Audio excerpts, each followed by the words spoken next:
a Hell in a Cell match that goes 47 minutes. You just know that's going to be amazing.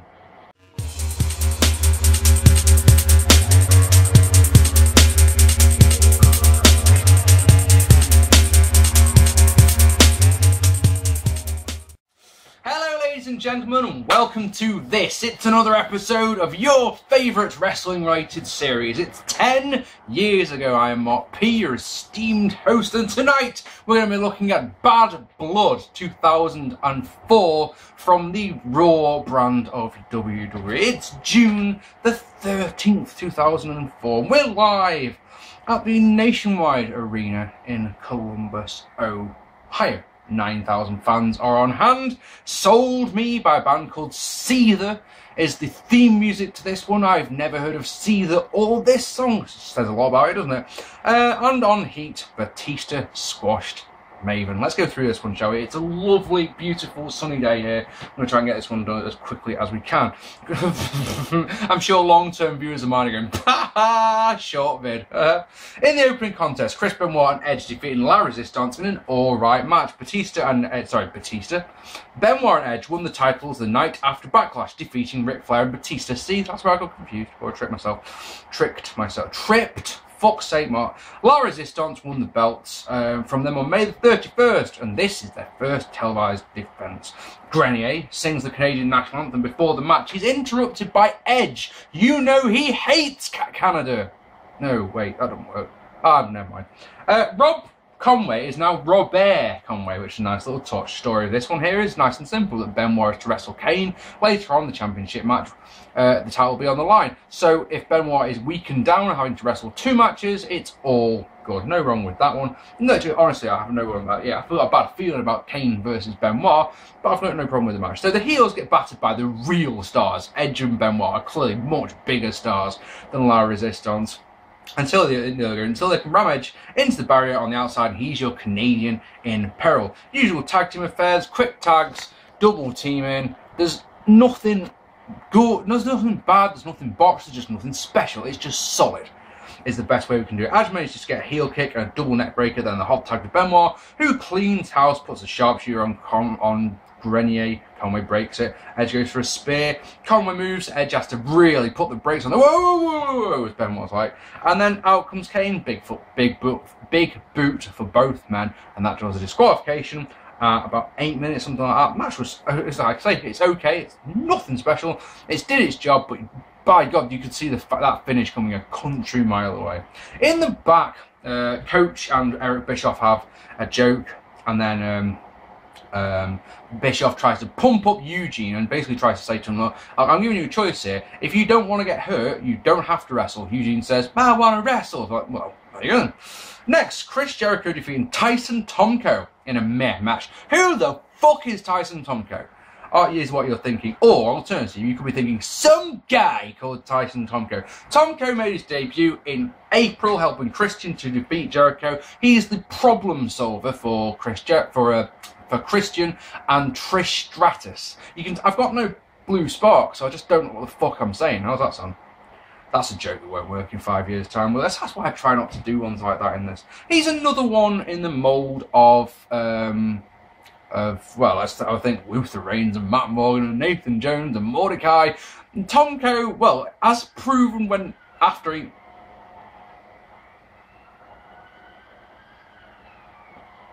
Wait your bets. Summertime. Fire engine? I'm going to go with? I'm actually going to say, no, it's not. It's an ambulance. Yes, thank you. Yeah, I'd say he's the best worker of the bunch I've just mentioned, because after he left the WWE a few years later, he went to New Japan and was pretty good there from what I've heard, and then went to TNA. So, match is power versus speed as Jericho tries to weaken the big man down by targeting his legs. Tomko says, fuck that, hits a black hole slam, which is lovely, and then shows what a dastardly heely bastard he is by putting on a chin lock. Trish Jericho tries to the walls various times until Tomko accidentally knocks Trish off, and an insecurity of all things by Chris Jericho gets the win at just 5:57. In my opinion, this match was about 4 minutes too short, to be honest. Nothing bad, nothing botched, nothing stands out. Could have done more time, probably our best, I think. In the back, Randy Orton is talking shit to Todd. And then he hears the people booing him, so he gets vexed about that. What, are you going to boo me? Well, I'm going to come out there and shout at you. So he grabs a mic, tells the cameraman to follow him, and comes out to the ring where he basically berates the crowd because they will never know what greatness is. They feel that being Employee of the Month is greatness. I am greatness. Shelton comes out, tells him to shut up. Their match is meant to be later on. Now it's happening now, apparently. So, match is pretty fast at the start with Shelton firmly in control until Flair comes out to support Orton. This allows the champion to take control of the dreaded chinlock. This match is for the Intercontinental Championship. Did I mention that? No, I didn't. Yeah, the match is for the IC title. Randy had, oh, I'm so stupid on it. Shelton had beaten Randy in a tag match. And then, Shelton faced Batista one-on-one and Randy Orton cost Shelton the match. There's your feud. Happy days. You know, one of those. So, where was I? Yeah, Flair comes out to support Orton. This allows the champion to take control of the dreaded chinlock. Oh yeah.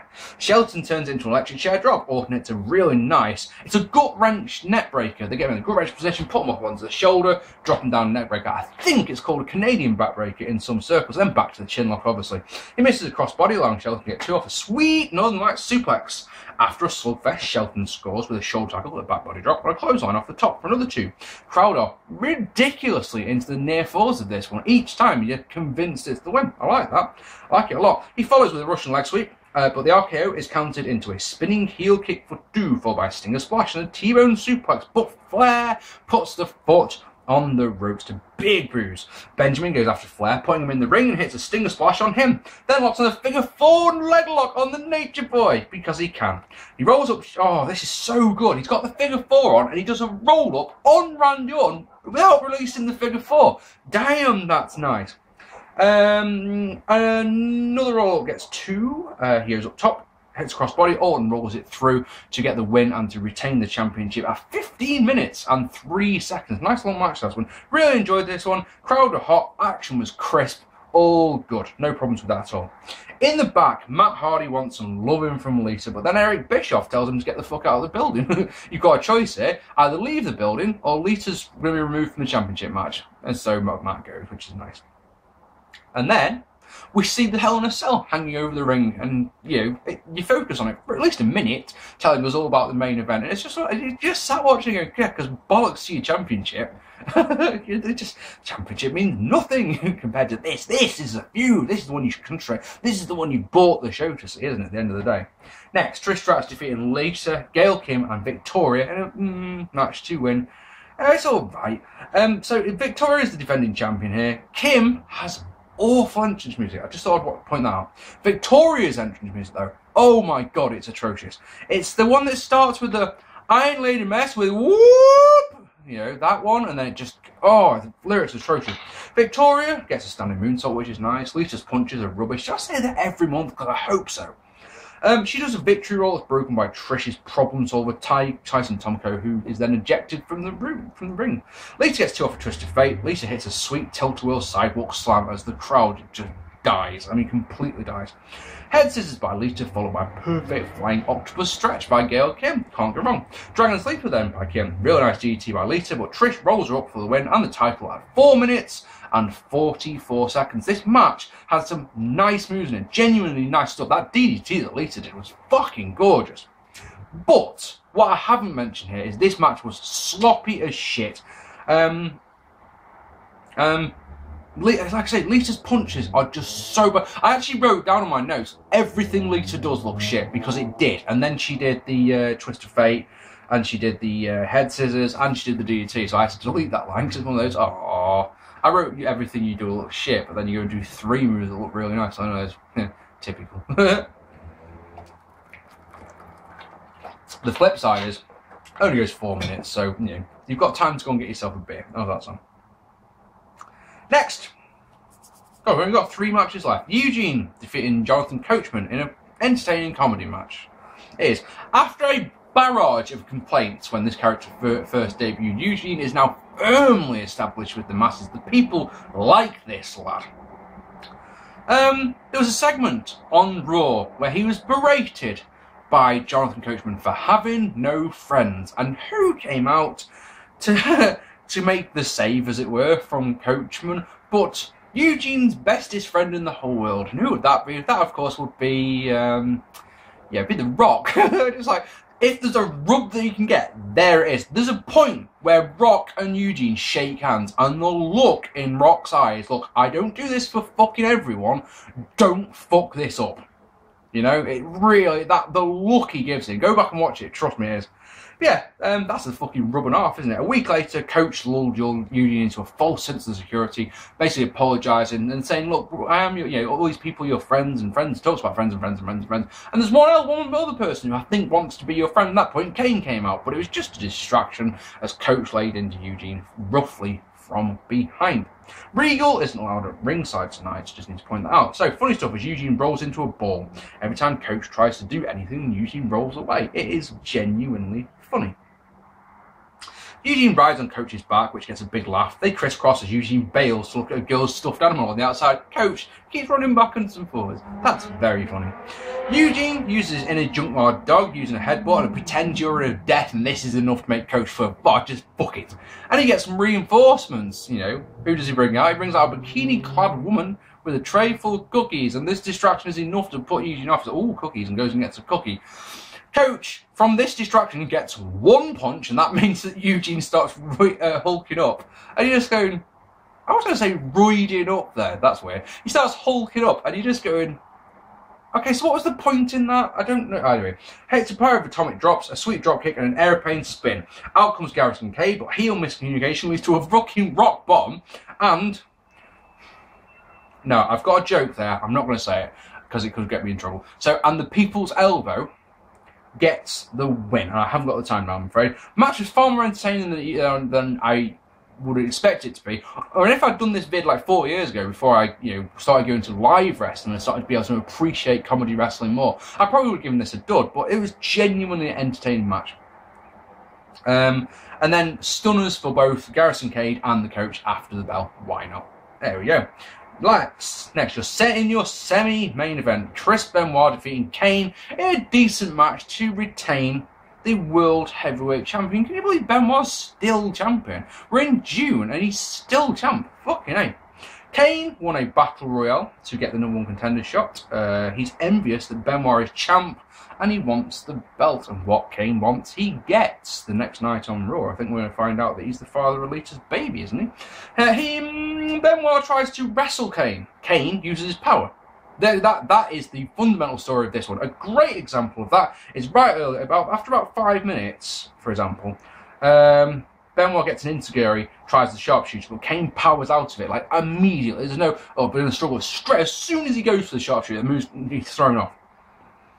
Kane takes control, hitting a neck breaker for 2, and because he's the devil's favourite demon, he puts on a fucking chinlock. What an evil bastard.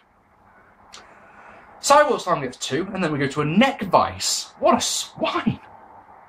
On the outside, Kane is shoved into the ring post. In the ring, Kane gets a massive clothesline, but Benoit goes to work on the knee of Kane with drop kicks, then attempts the sharpshooter again, and again Kane powers out. Benoit wants it again, but Kane again counters it. When he tries the sharpshooter a 4th time, that's what gets the move locked in. That is some great storytelling. You don't see that very often. It's like multiple covers, is the way that I would describe it. You never see it, and it's something... I wish I saw more, because in kayfabe, you go for a cover, and it takes a lot of strength to get the person out of the cover. So do another cover. Do a cover 10 times. If your opponent kicks out at 2, 10 times, think of the energy that it expels to kick out. So he's constantly going for the sharpshooter. It's like, right, you got out with that time, but if I just give you a bit more of a beating, then put the sharpshooter on, that's nice. Germans, lots of them. At least 5, but I think there was 6. I know I've lost my place because of that. Ah, shit. Diving headbutt, but Kane sits up to show he's got more and hits a chokeslam for 2. Kane is shocked because he wins lots of matches with the chokeslam. He attempts a tombstone, it's countered, so Kane boots Benoit in the face and goes up top. The diving clothesline is turned beautifully into a crossface. Kane is able to power out of that after a while, but Benoit, showing what a great wrestler he was, actually managed to... He had the diving clothesline was on the right arm, yes, he did it on the right arm, so Benoit transitioned, so he's on the left arm for the crossface, and, yeah, You think he's going to get the win. Kane tries to power out of it, so Benoit turns the crossface into a half Nelson, shoots Nelson into a cradle, and that gets the 3 count, because you're never going to get Kane to tap out, are you? Come on. At 18 minutes and 12 seconds, this match was so much better than I was expecting it to be. I was expecting this to be like a 1-star. Not very good. It was long, it was decent, the crowd were into it at all times, and I enjoyed it. And on to our main event, as my friend Phil has just sent me on Facebook saying, I'm looking forward to seeing what you think of this one, because some people call it a disaster and some people call it a classic. So, Shawn Michaels losing to Triple H in a, Gail on so much. If you've never seen this show before, right, this is what I'll say here. At this moment in time, you get an interview with Benoit with Todd afterwards, and then if you're watching this on the Xbox, obviously, click pause, and there is over an hour left of this pay-per-view, and you're sat going, there's one match. Surely they're going to get a bonus match here or something. No, into the build-up package. The build-up and entrances for this match take 8 minutes off. That's a reasonable amount, I think. He's still sat there on, there's 52 minutes left. What are they going to do in this match for 52 minutes? 4th straight pay-per-view that Raw has been involved in, that these two have been in the main, they've been like, well, the main event. I was going to say the main event, but yeah, right. Well, they fought at Royal Rumble. That was the semi-main, wasn't it? They were in the main event of WrestleMania. They were in the main event of Backlash, and here they are again. I never ever want to see these two fight ever again after this match. This feud's been going on for the best part of 2 years. Just go and do something else with your time. Unfortunately, they never, as far as I know, after this pay-per-view, they never fought again. I think that Jim Ross wanted them to shake hands or something the next night, and DX came along a couple of years later and all that. So, Jim Ross, before we go on, Jim Ross says, in the Hell in a Cell match, men have broken their hands. I can't think, I've had to think about the injuries that have been sustained in Hell in a Cell matches, most of them by Mick Foley, to be fair. I don't recall a broken hand being one of them. Is that something that's happened? If you can let me know in the comments, I'll be very grateful. So, God, there's so many notes on this one. I really don't want to read them all. So we've before I started filming this, we've actually trimmed out a lot of this match, okay? So nothing significant's happened in the first 5 minutes until Triple H is thrown into the cell and blades. Blood draws sympathy from the crowd, so why does Hunter always blade when he's a fucking heel? You blade. If you're a heel, you blade towards the end of the match to show how much punishment you're taking at the time. How much of an ass whooping this guy, your opponent's giving you. But it should surely always be the babyface who blades. Oh, that's another turn for another day, isn't it? Hunter starts to work the back with, check this out, hard Irish whips into the turnbuckles, kicks, a backbreaker, a stalling suplex, and then another backbreaker. He gets out of chair, but can't use it. So they go outside where Shawn is rammed into the cell, and they're in crazy. Hunter's got him almost like in bear hug, and he goes, bam, turns around into the cell, bam, into the ring post, bam, into the cell, bam. Really like that. That's good stuff. And then they go back inside, where Hunter hits a pair of backbreakers onto a chair, because he can.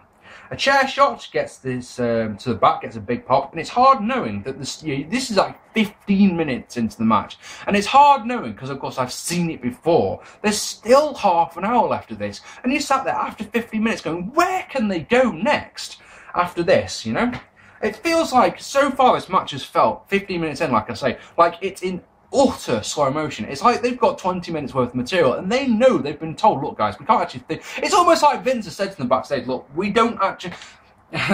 I'll just keep going. It's like Vince has said, look, we can't think of another match to put on the pay-per-view. You guys are going to have to go along. But I think it was probably more Triple H said, I need 40 minutes to tell the story that I want to do here. And Vince has gone, all right then.